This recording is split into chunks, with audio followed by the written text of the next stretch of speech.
Introduce yourself. Proudly here.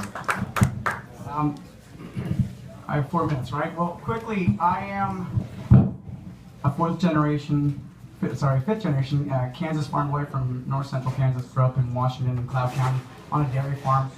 I graduated high school, went off to the military, served in the 1st Gulf War as an infantryman, came back, proudly worked, served in the National Training Center at Fort Irwin, training other soldiers how to fight desert terrain.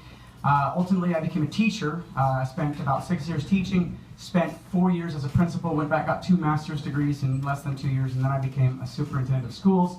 I'm now running for Congress as an independent, and I'm going to tell you a little bit about that.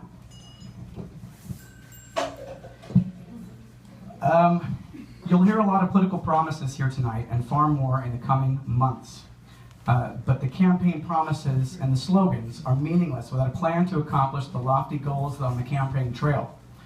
The Democrats, famous for supporting unions, labor, and working class Americans, have for years been fighting the corporations to raise minimum wage, allow for collective bargaining, protect due process, and fight back against the idea of right to work, which I believe actually means right to work for less. Republicans will argue eloquently that the companies and the corporations are the job creators and that they must be given every tool in the free market economy for the American economy to grow. These 2 political parties will try their best to win your votes by promising to fight each other in Washington, and one of them will win, and you know what we'll get. We'll all get nothing. We'll lose. The problem is, both parties are right, and both parties are so badly wrong at the very same time. Our government, and even less so the parties, have little to no credibility to represent either interests because they've lost all credibility with our shared interests.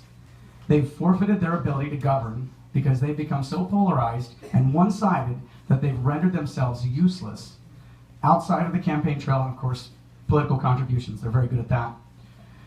No, both parties have succumbed to their own political rhetoric, and they've drowned out you, the working class, the men and the women who truly built this great nation. I'm not here to denounce corporate interests. They are vital in our growth as a nation and our progress towards a better future. But I will tell you something undeniably. They are well represented in the halls of Congress. They are very well represented already. I certainly will not denounce the unions and the organizations that protect laborers. They are the reason that America cultivated the greatest economy in the world, and they are the reason that we built the strongest middle class in the world, and they are the ones that could possibly save and bring back that middle class. In fact, I was a union rep at my school district way back when. I'm the loudest, most vocal defender of due process on my school board, and I'm the candidate up here who knows the working and the middle class because throughout my entire lifetime I have been working and middle class. I'm here tonight to tell you that what I've consistently said since getting involved in this bizarre world of politics, because this isn't my normal foray, I can represent you, but only if I'm willing to represent all of you. And that means the farmers, the teachers, the hospital workers, the business owners, and yes, even the corporate leaders, if any are here tonight. I want to remind you that this nation, this grand experiment at self-government, was created by brilliant patriotic leaders who fought, they banded together, farmers, business owners, and they banded against tyranny and greed. They organized like a union. They fought together, and by God, they won our freedom. But that freedom will only last as long as we stay united. This country will only survive if we work together, hand in hand, to protect it. The parties won't protect it. Only the people can, and the people need a voice. They need an organizer. They need a leader.